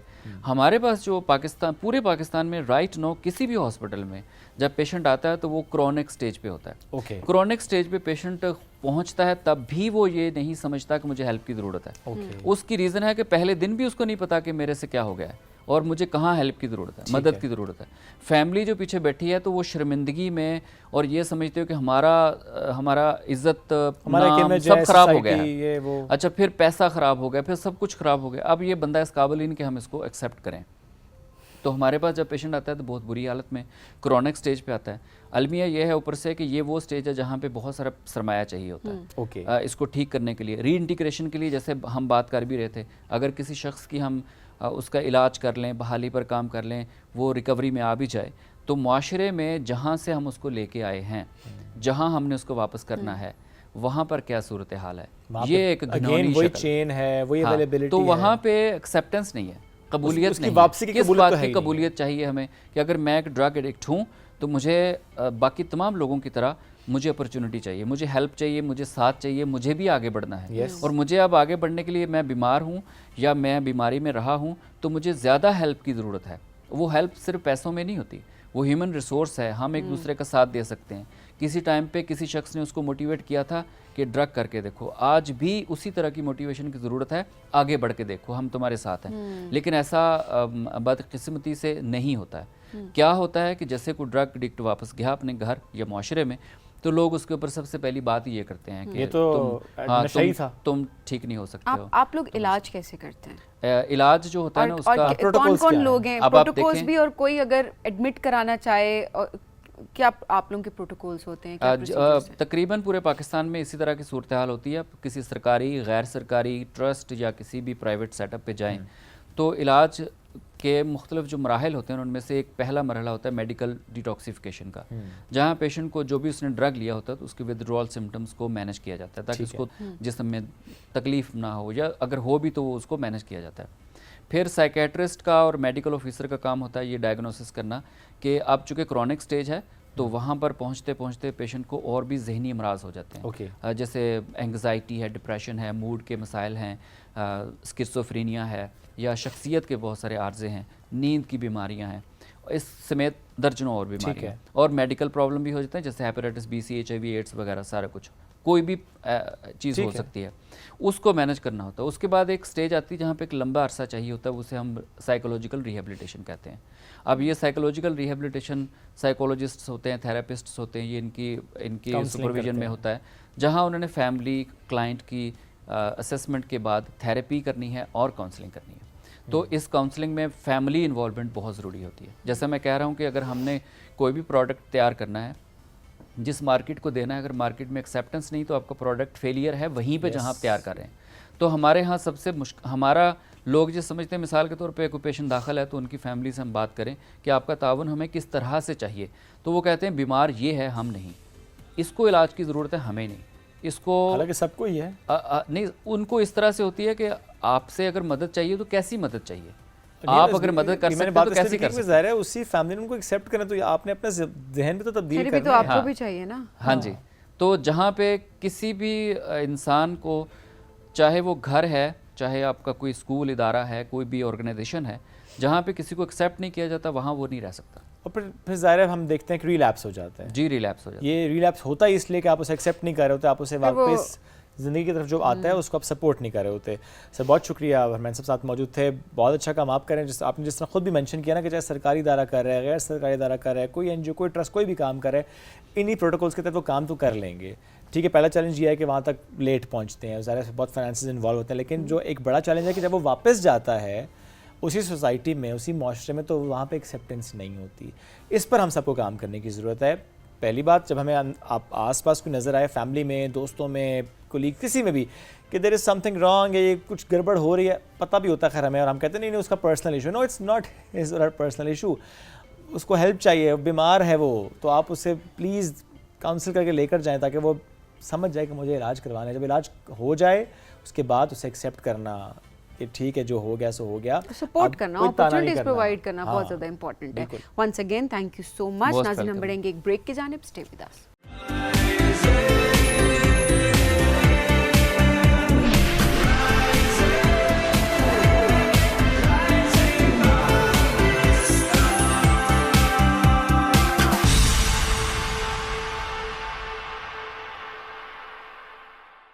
वेलकम बैक जी राइजिंग पाकिस्तान में आपको कहेंगे खुश आमदीद। और अब ख़वातीन हो जाएं होशियार और टीवी के आगे बैठ जाएं, और सिर्फ ख़वातीन नहीं बल्कि मर्द हजरात भी, क्योंकि अब फैशन की जब बात हो रही होती है तो मर्द भी अब किसी से कम नहीं है। एंड आई थिंक ये अच्छी बात है कि मर्द अब अपनी ड्रेसिंग का ख्याल रखने लगे, अपना ख्याल रखने लगे। मैंने कहा हल्का सा कोई और सबीन कहते मर्दों को रगड़ दो, मैंने कहा थोड़ा सा मेन टॉपिक पे आते आते ना हल्का सा इस टॉपिक पे टच करके फिर अपने मेन टॉपिक है। मेन टॉपिक हमारा ये है कि हम जरा बात करेंगे सस्टेनेबल फैशन के हवाले से आज, कि किस तरह से बात कर रहे हैं कि ड्रेस रिसाइकलिंग में देखा, मैंने इसीलिए कहा था कि मर्दों का हवाला आना ही आना है। जो मर्द अपनी बीवियों को कहते हैं ना कम कपड़े बनाया करो, बीवियां कहती हैं कि हमारे पास तो कपड़े ही नहीं है, अलमारी भरी होती है, कहते हैं हमारे पास तो कपड़े ही नहीं है। अब किस तरह से सस्टेनेबल फैशन की तरफ जा सकते हैं कि आप अपने कपड़ों को रिसाइकिल कर सकें, सो दैट एनवायरनमेंट पे उसका कम इम्पैक्ट हो। At the same time mind में कंफ्यूजन ये भी चल रही होती है कि अच्छा कोई नया ड्रेस बना रहे हैं या पुराने ड्रेस से हमने अगर उसको कुछ क्रिएट करना है तो किस तरह से उसको डिज़ाइन किया जाए। तो आज ज़रा सारी चीज़ें हम डिस्कस करने की कोशिश करेंगे कि किस तरह से आप डिज़ाइन कर सकते हैं, किस तरह से रिसाइकलिंग कर सकते हैं और इन्वायरमेंट पे इसका क्या इम्पैक्ट होता है। अच्छा, अब हम वुमेन एम्पावरमेंट पर भी बात करेंगे कि किस तरह से ख़वातीन को एम्पावर किया जा रहा है इसके थ्रू, बट मुझे तो ये लगता है कि मर्द भी खासे एम्पावर हो रहे हैं बहुत फाइनेंशियली, पैसे बच जाएंगे ना। तो ये सेगमेंट मेरे ख्याल से दोनों के लिए बहुत अच्छा है। पैसे बचना, पैसा बाय प्रोडक्ट होता है, हम अक्सर बात करते हैं, एनवायरनमेंट बच जाएगा, हम we are more focused towards environment बचेगा तो पैसा तो बचेगा ही, तो पैसा बाय प्रोडक्ट है, अगर आप हमेशा बाय प्रोडक्ट रहेगा आप अगर कपड़ों की रिसाइकलिंग की तरफ जाते हैं। Let's be more focused on the environment as well. अच्छा, इस सेगमेंट में हम थोड़ी शरारत भी करेंगे, ठीक है, मैंने सोच लिया मैंने क्या शरारत करनी है। लेकिन जो आपने बात की ना सस्टेनेबल फैशन की, तो आज जिन दो मेहमान शख्सियात ने हमें ज्वाइन किए, दोनों इस बड़ा फोकस्ड होकर काम कर रही हैं माशाल्लाह। उनकी जिस तरीके से कंपनी में इकट्ठे और बहुत सारी ख़वातीन उनके साथ, और वुमेन एम्पावरमेंट पे फोकस्ड एक प्लेटफॉर्म भी है जिस पे बहुत सी ख़वातीन जाके अपने जो भी यूज्ड कपड़े, जो कि उनको लगता है कि इन जैसे एक आध बार पहना और बस, you know, I don't repeat my clothes की बात करें ना आप। Yes, I'm talking about that actually. So हम वेलकम करते हैं नबिहा खटक को और सैरिश रज़ा को। नबिहा, अस्सलाम वालेकुम एंड गुड मॉर्निंग। कैसी हैं आप? मैं ठीक हूँ, आप ठीक है? अल्हम्दुलिल्लाह बिल्कुल ठीक ठाक। सैरिश, आप कैसी हैं? अल्हम्दुलिल्लाह, I hope you guys are doing well. अल्हम्दुलिल्लाह बिल्कुल ठीक ठाक। एक शरारत उन्होंने एक वीडियो में की थी, आज मैं शरारत इन तीनों के साथ यहीं पे करता हूँ। तीनों के साथ नहीं, मुझे तो याद भी नहीं है, मुझसे ना पूछ लेना। नहीं, मैं सभी आपसे स्टार्ट करूंगा। I'm so sorry, आजकल देखिए बहुत ट्रेंड है इस वीडियो का कि ब्रेक डाउन ऑफ आउटफिट। तुमने नाम नहीं लेना ब्रांड का, सभी सिर्फ प्राइस बतानी है। मुझे प्राइस याद ही नहीं है। शुएब, ये जो मैंने शर्ट पहनी हुई है मेरी 4 साल पुरानी है, और ये जो मैंने ट्राउजर पहना हुआ है ये 3 साल पुराना है। 3 साल और 4 साल पुराने रेट मुझे बिल्कुल याद नहीं है। भाई मैं नहीं गई यूके से या कहीं से शॉपिंग। ये जूता इफ यू रिमेम्बर I ये जूता remember that. जी हम कितने साल से काम कई कर रहे साल, हैं? कोई 3-1 साल तो हो गया 3-1 साल और 3 साल से भी 2 साल पुराना है ये। इस जूते को 5 साल हो चुके हैं। Alright, मैं तो तो सस्टेनेबल फैशन पे मैं बहुत बिलीव करती हूँ और मुझे होता है भाई मैंने चीज पैसों से खरीदी और मुझे Right. इसको जितना मैं चला सकती हूँ फट ना जाए तो मुझे नबिया से पूछते हैं, नबिया आउटफिट ब्रेक डाउन करें ना। आई एक्चुअली डोंट रिमेंबर, लेकिन ये दुपट्टा मेरे किसी और सूट का है। I have a plain black दुपट्टा जो मैं 3-4 सूट्स के साथ चलाती हूँ, कुछ ठीक जैसे है। न्यूट्रल कलर, ठीक है। तो इसको अच्छा खासा 1.5 साल मुझे यूज़ करते हो गया है। सही and this is all last year and I got this off sale, so मैं मुश्किल से कोई 4.5-5K के बीच में खेल रही वाओ, हूँ। 4.5-5 हजार में देखें Very nice. 3-piece सूट भी हो गया, जूते भी हो गए। Sairish, break down for your outfit. So my pants and my shirt are both thrifted. Okay. So मैंने actually अपने ही brand से लिया है, तो ये both of them were for around 3,000 Okay. total. ठीक है। 1500 की दोनों चीज़ें थी. My coat was a little expensive, so 4,000. Okay. And the shoes also from a local brand, so it was 2,000. So yeah, overall. क्या बात है। बहुत अच्छी बात है Yes, कि और हमारे कितना अच्छा सामने कैरी किया हुआ सबने। एक सेकंड हमारे सामने वो नई खवातीन बैठी हुई जो बता रही थी महंगे महंगे ब्रांड्स और लाखों Dubai, की from shirt Dubai. From Dubai from पता नहीं कहाँ कहाँ मतलब Not at all. मैं तो हैरान हो रही होती हूँ वो एक्सेंट भी चेंज हो जाता है आउटफिट की ब्रेक डाउन करते करते लिटरली वो एक्सेंट भी चेंज होता है। मैं देख रही होती हूँ और हैरान हो रही होती हूँ कि कैसे क्यों मतलब लाखों की चीज़ ठीक है आप कैरी कर सकते हैं पहले, इसमें कोई बुराई नहीं है, आपका शौक है, आप कमा रहे हैं, आपकी मर्जी। No, ask me as well, please. Oh yeah. Sure. Can you break that? मैं बताती हूँ हम सब इनसे ज्यादा अमीर हैं यहाँ पे इस वक्त बैठे। अगर हमने एक सेकंड अगर हमने 5,000 का भी या 2,000 का 500 रुपए का भी अगर हमने यहाँ पे कुछ पहना हुआ है तो हम तीनों यहाँ पे सबसे अमीर हैं। इन्होंने स्पॉन्सर पहना This is from sponsor. और ये मेरी जूते खेड़ियाँ भी भी sponsored हैं। वो अलग बात है, खेड़ियाँ मैंने वापस नहीं करनी, मैंने वापस करने हैं। बस फिर ठीक है तो हम तीनों बने Yeah, ठीक है, we're we're better rich. off. ठीक है, मैं पैसे नहीं लगा रहा ना। आज मैं जरा आते हैं उनके बिजनेस के Fine. मेरा ख्याल है आज से शुरू करते हैं। हाँ, थोड़ा सा सैर से start बताइएगा करें। कि किस तरह से आप लोग ड्रेस रिसाइकलिंग की तरफ आए, क्या सोच कर, इसके पीछे क्या मोटिव था? Sure. So around 2020 ये आइडिया मुझे आया था और वो आइडिया ऐसे आया था कि मैं फेसबुक स्क्रॉल कर रही थी और एक जिस तरह बाइंग एंड सेलिंग ग्रुप्स होते हैं उस पर एक मैंने लड़की की पोस्ट देखी जिसने अपना वेडिंग ड्रेस बेचने के लिए लगाया हुआ था। तो वो आइडिया मुझे बड़ा स्मार्ट लगा, लेकिन ऑब्वियसली मैं क्योंकि पाकिस्तान में ही पली बड़ी हूँ तो आई रियलाइज मैंने ये सोचा कि पूरी ज़िंदगी हमने बहुत नेगेटिव एक लोगों की थॉट सुनी हुई है रिगार्डिंग सेकंड हैंड क्लोथ्स। तो मैंने कहा ये कैसे के लिए कि एक लड़की अपने वेडिंग ड्रेस बेचने को तैयार है ना। खैर फिर मैंने उसके बाद थोड़ा सा उस पोस्ट को फॉलो किया एंड देन आई सॉ कि तकरीबन कोई 100 comments within an hour उस पोस्ट के अंडर आ गए of people who are interested in buying it. So वहाँ मुझे दैट आइडिया हिट कि अच्छा इस चीज़ की डिमांड है in the market. And I was always very pro tech, तो मुझे था कि ऐसी कोई वेबसाइट एग्जिस्ट करती है कि नहीं। When I saw there was none in Pakistan, so that's where the idea stem from, bridals and party wear से। But when I started talking to customers I realize कि मेरी कस्टमर बेस यंगर ऑडियंस है, working women और university going लड़कियाँ जिनको daily wear के कपड़े चाहिए। So that's when we rebranded our lines from bridal and party wear to more daily wear apparel. Right. और फिर 2020 से लेके अब तक 5 साल कैसा एक्सपीरियंस रहा है? रोलर कोस्टर राइड थी ऑनेस्टली, क्योंकि ये बिजनेस स्टार्ट करने का मतलब था लोगों की माइंडसेट शिफ्ट करना था मुझे बिल्कुल। जो एक बहुत negative connotation second hand fashion से लिंक थी उसको बिल्कुल बदलना था एंड जो सालों की वो हमारे दिमाग में एक परसेप्शन बिल्ड था वो तोड़ना था। So it was a roller coaster ride कि लोगों को कन्विंस करना कि it is okay wearing second hand, क्योंकि हम देखें बचपन से हम अपनी बहनें भी आपस में कपड़े शेयर करती हैं, फ्रेंड्स भी करते हैं, तो वो हमारे दिमाग में सिर्फ एक परसेप्शन है कि हमने किसी की उतरन नहीं पहनी। कपड़े क्यों हाँ, ये इस तरह की उतरन लंडा ये से वर्ड्स हैं जो इतने एम्बेड हो गए हैं हमारी लाइफ में ना, which have no meaning whatsoever. So, but now, mashallah से over the past 5 years, we now have more than 200,000 users on the platform, and we have more than 30,000 sellers. Wow. So it's been a great journey, and I'm so happy कि I was able to play a part in educating people कि sustainable fashion is also important. और ये बड़ा ज़रूरी है, आप तो environment के लिए contribute कर रही हैं। बिल्कुल। नबिहा, थोड़ा सा आप बताएं कि आपकी इसमें क्या contribution होता है? हमने सुना है कि आप तो उसमें से पिक करती हैं कि अच्छा इसमें से कौन सी चीज़ ऐसी है जो कि आप किसी काम की नहीं, मैं उसको काम का बना देती हूँ। So basically what हैपेंस कि वैसे तो सेलर्स खुद ही हमारे प्लेटफॉर्म पे एडवर्टाइज करते हैं और we take it from there, but कुछ सेलर्स जो लॉन्ग टर्म हैं वो अपने प्रोडक्ट्स हमें खुद बेच देते हैं कि because we do have an experience in display centre as well, कि आप वहाँ लगा दें, आप खुद इसको देख लें, when it sells do let us know and we'll go through the whole process. अच्छा, ये दोनों ऑप्शंस हो गए, एक कि सेलर खुद से अपलोड करे वहाँ पे पिक्चर, बायर ने कांटेक्ट किया खुद से ले लिया, और एक है कि आपको मिल गई, आपके फिजिकल स्टोर है? Yes, we do have a physical experience wow, center तो आपने as well. फिजिकली उसको डिस्प्ले किया, वहाँ से लोगों ने खरीदा, फिर जब पैसे आए तो फिर आपने सेलर को भेज दिया। Yes, it works that way as well. But sometimes कुछ ऐसे pieces आते हैं which because we do have a stringent quality check. Obviously एक trust का एक bond है, पहले ही there's a stigma with sort of recycled and upcycling as well. तो कुछ चीज़ अगर ऐसी होती है which we feel like are not worth selling, या we would not want कि हमारे sellers को या even buyers को ये experience मिले इस तरह का, so we sort of use them.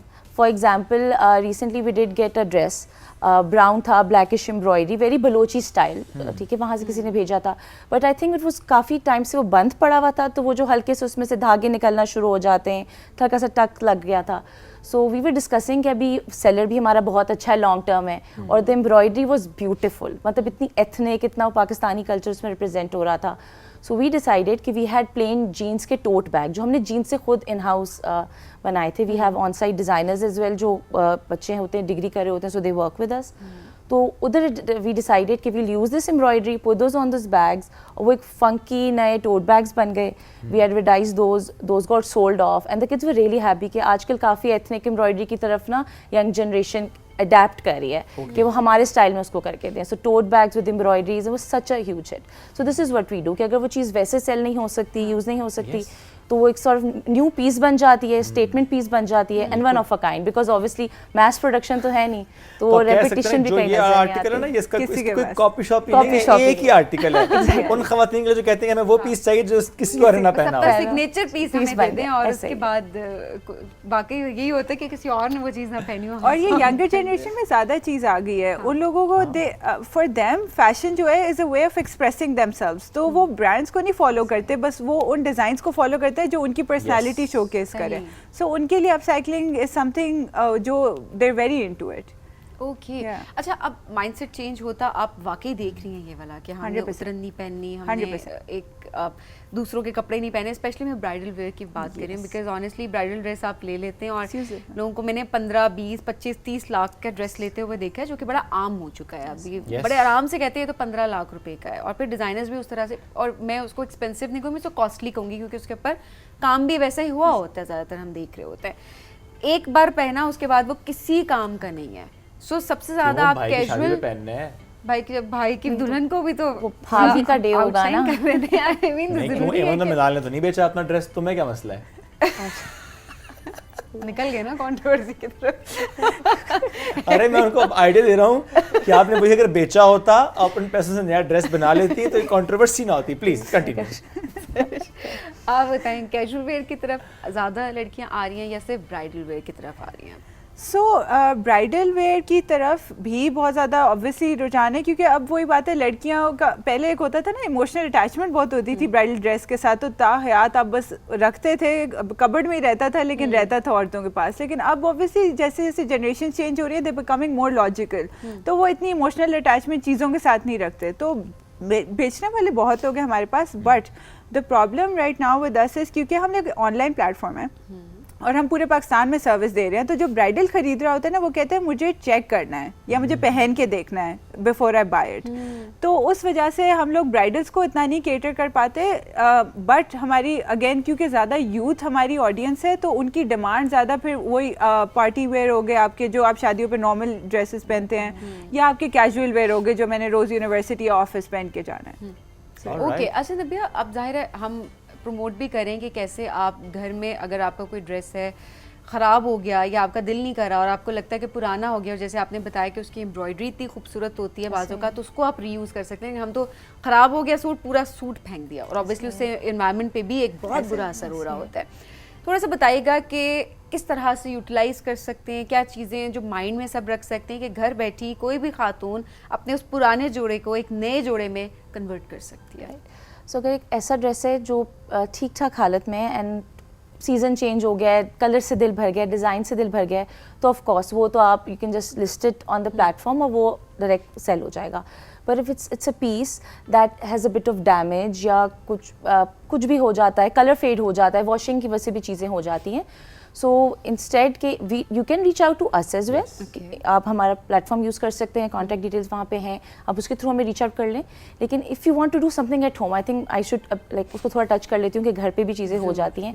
For example देखिए, ये जो मेरा दुपट्टा है 3 डिफरेंट सूट्स के साथ जा रहा है. ठीक हो गया. अभी मैं सुबह ड्रेसअप कर रही थी फॉर द शो, तो I realize that the trouser itself उस पर ब्लैक एम्ब्रॉयडरी है, तो मैं ब्लैक शर्ट के साथ भी इसको कैरी कर सकती हूँ with a plain black shirt. So अगर आपका पूरा 3 पीस है, उसमें कुछ चीज़ तो ऐसी होगी like the dupatta can work, the shirt can work with something else or the trouser can work something else. So अगर हम उस तरफ चले जाएं, so that is good, you'll have like एक नया total outfit option आपके पास आ जाएगा. Otherwise the second like we say कि patches and embroidery करना, we believe it's very difficult, लेकिन आजकल ऐसा नहीं है, बनी बनाई चीज़ें मिल रही होती हैं. तो for example मेरा अपना यहाँ से स्लीव फट गया था, लटकाया था, वो खींचा, so बिल्कुल L शेप में.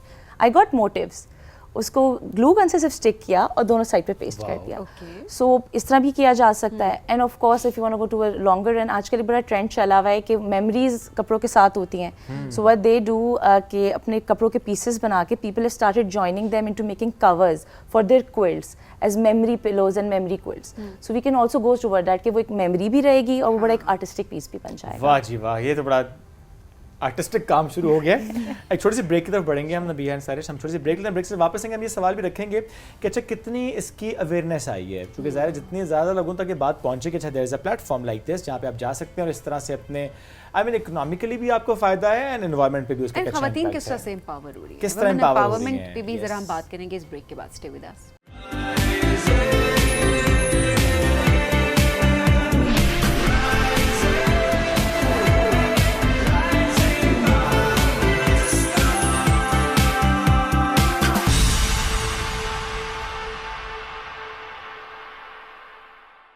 Welcome back. राइजिंग पाकिस्तान में एक बार फिर कहते हैं खुश आमदीद. जहाँ जहाँ पैसे बचाने की बात आ रही होती है वहाँ हम वैसे बहुत खुशी हो रही होती है, क्योंकि ये बचाने चाहिए, बहुत ज़रूरी है. पैसा कमाना बड़ा मुश्किल होता है, खर्च बड़ी आसानी से हो जाता है, और अगर हम नहीं बचाएंगे तो काम ख़राब हो जाएगा, फिर सेविंग नहीं हो रही होती.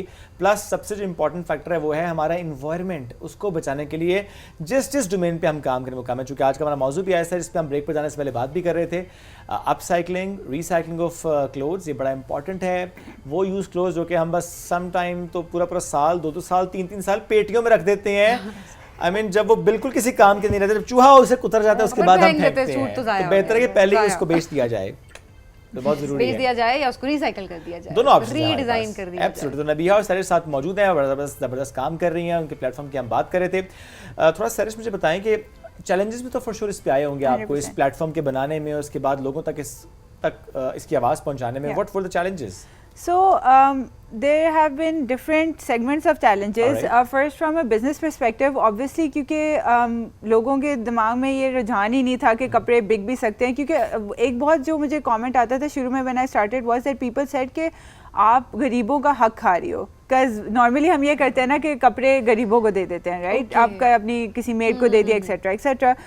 सो उनको भी मैं यही कहती थी कि for example if I have a made and I have 20,000 का जोड़ा फ्रॉम XYZ ब्रांड, तो उसके लिए, मेरी मेड के लिए उस 20,000 के जोड़े की तो कोई वैल्यू नहीं है ना, because like she is not going to kitty party, she is not, उसके लिए उसकी नो वर्थ है.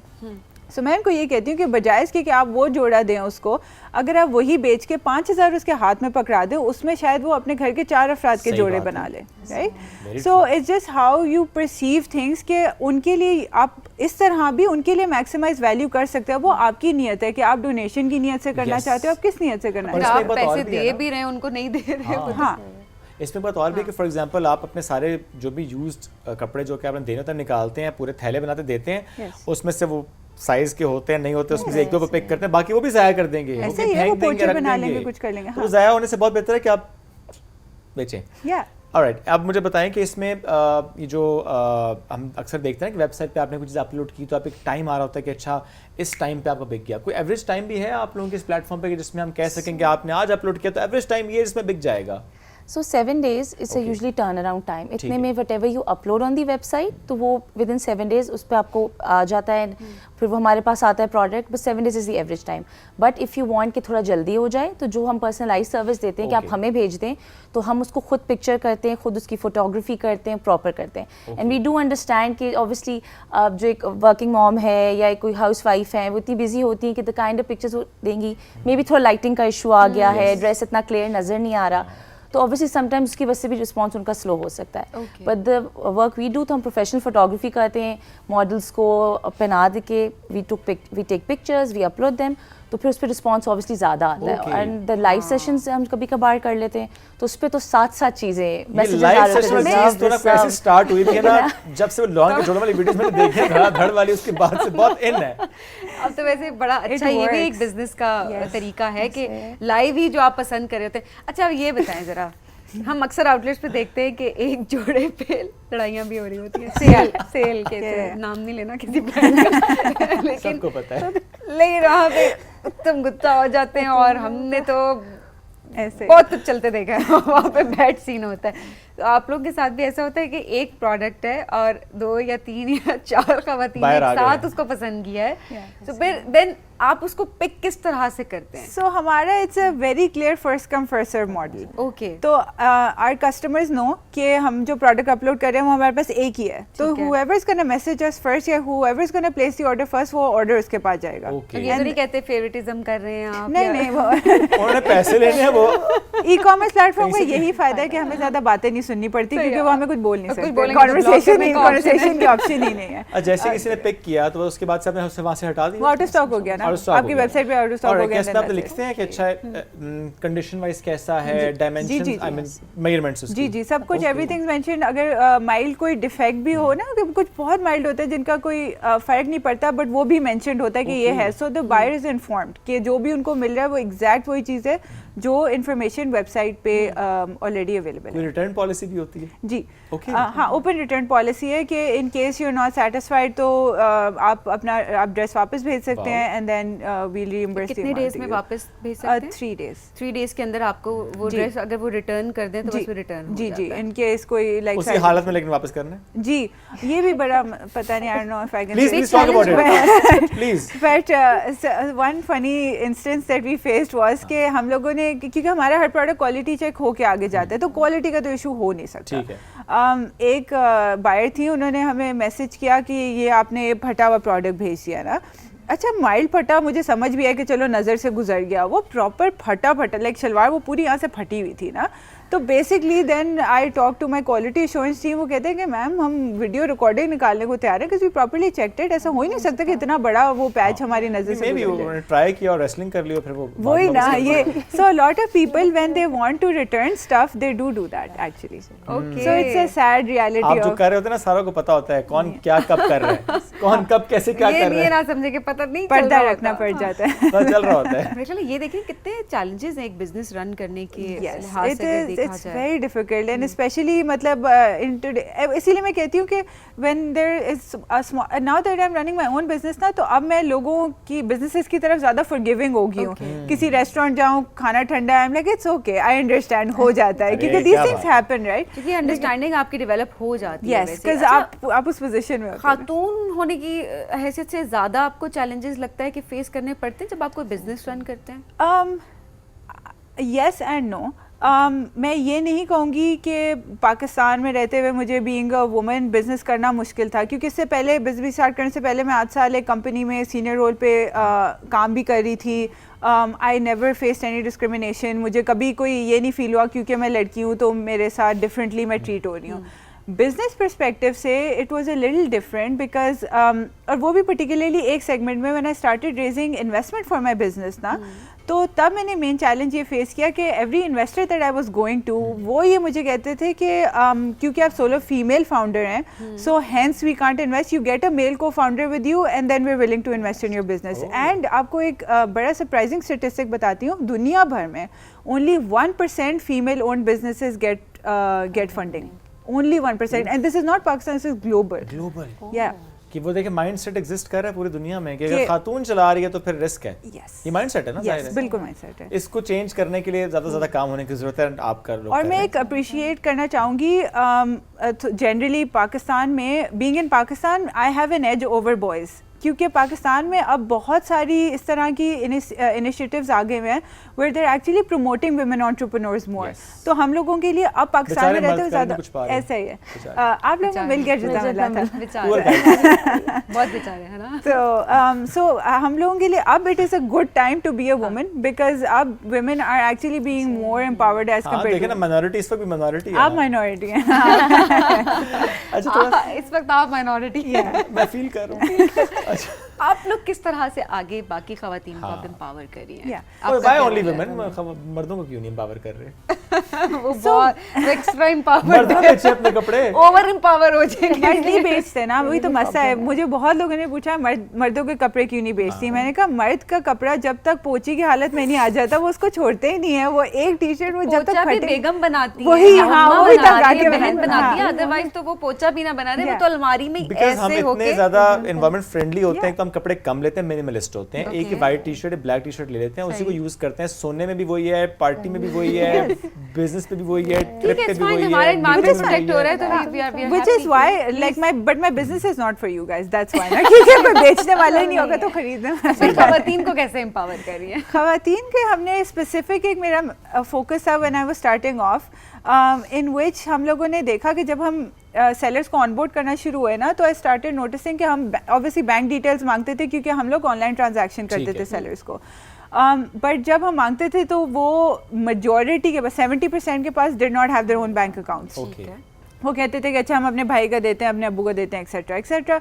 तो उस पॉइंट पे I started talking to each one of those sellers myself, and then उनको मैं गाइड करना शुरू हुई कि अच्छा चलो आप कोई अपना माइक्रो फाइनेंस अकाउंट बना लो जो कि आपके फ़ोन पे हाँ 2 मिनट्स में बन जाता है। So then we started focusing on empowering women financially, that all the sellers on my platform should have their own bank accounts. और इस पर्पज़ के लिए हमने कुछ टेलकोज के साथ पार्टनरशिप्स भी किए हैं, विच इज़ बिकॉज वो उनका मैंडेट भी है women empowerment. So this is something that we are focusing on. And then also हम जो औरतें घर बैठी हुई हैं वो एक अनयूज्ड एसेट जो उनका कपड़ा है तो वो घर बैठे उससे पैसे भी कमा रही हैं। And now every month they are making more than 50,000 to 60,000 rupees sitting at home. So they have turned it into a business for themselves, जो कि मेरे दिमाग में भी 50-60,000। I will tell you how कि वो करते हैं कि फॉर एग्जांपल उन्होंने कपड़े बेचे से 50,000 के इस मंथ में, वो वही पैसे री इन्वेस्ट करेंगे, फैक्ट्री आउटलेट से कपड़े उठा लेंगे, डिस्काउंट्स पे कपड़े उठाएंगे, या संडे मार्केट से अच्छी क्वालिटी कपड़े उठा लेंगे, वो दोबारा प्रॉफिट पे बेच देंगे। एंड सो यू उन्होंने अपना साइकिल चला लिया व्हेन प्रॉपर बिजनेस रन। ये तो आपने अच्छा बिजनेस आइडिया दिया है बहुत से सुनने वालों को। अच्छा, लेकिन इसमें नबिया आप प्लीज़ ऐड करें कि जो आप साइकिलिंग कर रही हैं, ज़ाहिर है आपकी अपनी एक लिमिटेशन है क्रिएटिविटी की भी, चीज़ें आपके पास आ रही हैं।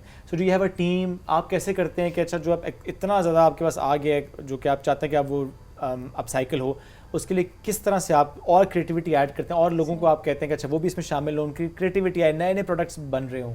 सो लाइक वी मेंशन अर्लियर कि हमारे पास वेंडर्स हैं जो इस चीज़ में करते हैं, जिनके साथ हम प्रॉफिट शेयरिंग मॉडल पे हैं। पर उसके अलावा we reached out to universities जहाँ स्पेशली टेक्सटाइल डिज़ाइनिंग और फैशन डिज़ाइनिंग के बच्चे होते हैं, not graduates, because of course it's not a full time opportunity जो हम उन्हें ऑफर कर सकते हैं।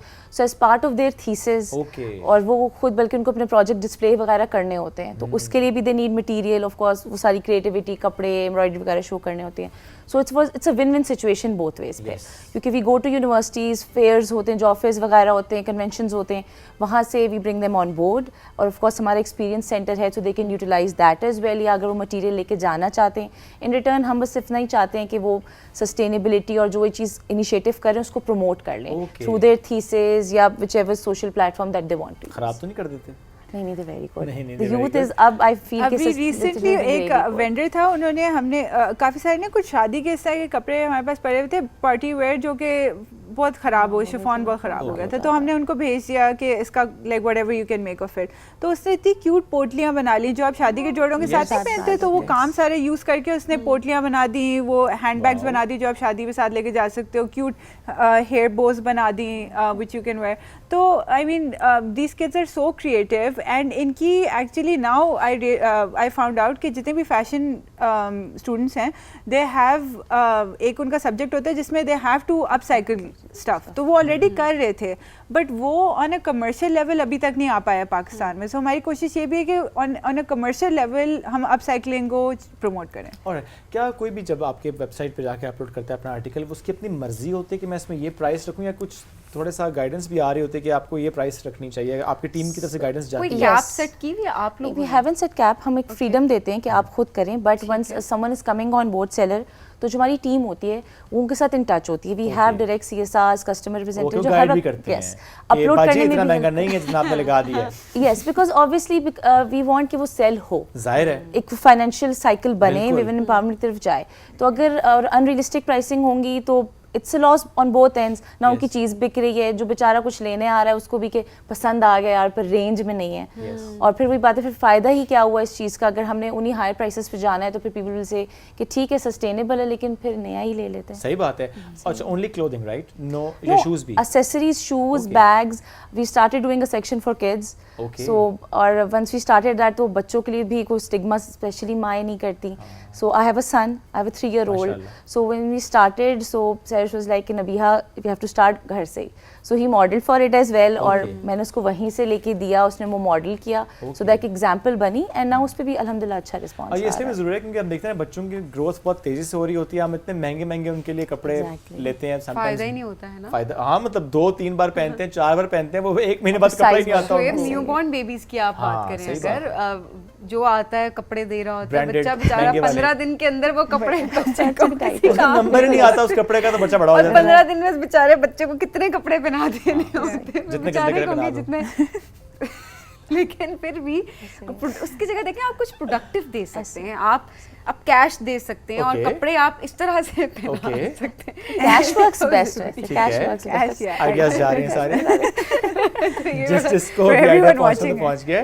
कभी किसी को गिफ्ट देना हो तो वो सबीन कह रही है कि पैसे दे दें। हाँ ट्रू, कि अगर किसी ने कपड़े अगर उनकी ज़रूरत है तो वो ले लेंगे, if not then they can buy something that's useful for खुशी देम। होती है उन्हें कि मैंने मतलब जो पता नहीं कपड़ा क्यों दिया हमने उसको वो पहना। कपड़ों को ना एक बिल्कुल ऐसा बना दिया कि बस कपड़े ही हाँ, कपड़े सही बात है। बर्थडे तो कपड़े, बर्थडे कपड़े, कोई भी हाँ। चीज है, कहीं जा रहे हैं तो कपड़े लेके जाने हैं, उसके अलावा कुछ नहीं कर रहे हैं हम लोग। आपको एक मजे की बात है, मैंने एक चीज़ नोटिस की थी जब मैं स्टडी करी थी कि किन कस्टमर्स को हमें रीच आउट करना चाहिए, कि अब जो इवन सोशल मीडिया की वजह से भी ना, इंस्टाग्राम पे आपने एक दफ़ा एक कपड़े में पिक्चर लगा दी ना तो आप उस कपड़ों में दोबारा पिक्चर नहीं लगा रहे। सो द यंगर जनरेशन सिर्फ इंस्टाग्राम के लिए भी दे वांट न्यू क्लोथ्स, क्योंकि उन्होंने कंटेंट डालना है, और क्योंकि उन्होंने कंटेंट डालना है तो वो सेम कपड़े में कंटेंट नहीं डाल सकते। ये बड़ा So मसला वो है। इतना- शुक्र है मैं नहीं सोचता इस तरह से। वरना मैं पिक्चर नहीं डाल सकूंगा कोई। चले, सोच आपकी अच्छी है, इसको ऐसे ही रखिएगा। Thank you so much सैरिश, thank you Nabiha, बहुत अच्छा आप जबरदस्त दोनों काम काम माशाल्लाह करें, जबरदस्त आपका। काम। Thank और you. मैं भी आज जरा जाती हूँ इस प्लेटफॉर्म पे, मैं भी जाऊंगा आज। अपने शो के लिए, क्योंकि हमें बहुत ज्यादा कपड़े रिक्वायर, बहुत ज्यादा तो कहाँ ही रिक्वायर, हम बहुत आज रिपीट पहले करते जाके हैं। बेगिंग की अलमारी खोलनी है, वहां से सारे कपड़े निकालने हैं, उनकी तस्वीरें लेनी है, सारे इसमें अपलोड करने हैं, उसे बताना भी नहीं है। अच्छा। जब पैसे सारे आ जाएंगे कहूंगा वो मैं तुम्हारे अभी कपड़े उनको डोनेट text कर कर देती हूँ, मैं डोनेट कर देंगे। मैं अभी उनको टेक्स्ट कर देती हूँ, उन्हें आपको बहुत अच्छे से पता है मैं डोनेट आप नहीं करेंगे। करता हूँ ना। और पता चले उनका हमें हेट मैसेज आ रहा हो कि why did you tell my husband. नहीं, पैसे तो देखिए घर पे ही जाने तो खुशी होंगी। बिल्कुल ऐसे ही आपकी जेब में जाने हैं। एक ही बात है, मेरे को कोई अलग थोड़ी है। हम, मेरा ख्याल है अल्लाह हाफिज़ कर। अल्लाह हाफिज़ ओके, कर थैंक यू वेरी मच हाँ, वंस अगेन जी। बहुत शुक्रिया। आप बहुत अच्छा लगा इस सेगमेंट करके भी। शो कैसा लगा आपको? फीडबैक अपना ज़रूर दीजिएगा, और जो मैसेज हमारे हर कन्वर्सेशन में जा रहा होता है, आई एम श्योर कि आप लोग इसे एब्जॉर्ब भी कर रहे होते हैं और इसे इम्प्लीमेंट भी करते हैं अपनी ज़िंदगियों में, लाइफस्टाइल में, जो कि बहुत ज़रूरी है कि हम किसी न किसी तरह से अपने इन्वायरमेंट का ख्याल रखें, चाहे किसी तरीके से भी हम रख पा रहे हैं। चूँकि कभी हम प्लास्टिक वेस्ट पे बात करते हैं, कभी हम वाटर रिसाइकलिंग पे बात करते हैं, आज हमने जिस तरह से सस्टेनेबल फैशन की बात की, तो बड़ा इंपॉर्टेंट है कि इस पर बात भी की जाए और अमल भी किया जाए। दोबारा मुलाकात कल करेंगे, बहुत सा ख्याल रखें, दुआ में याद रखें। अल्लाह हाफ़िज़।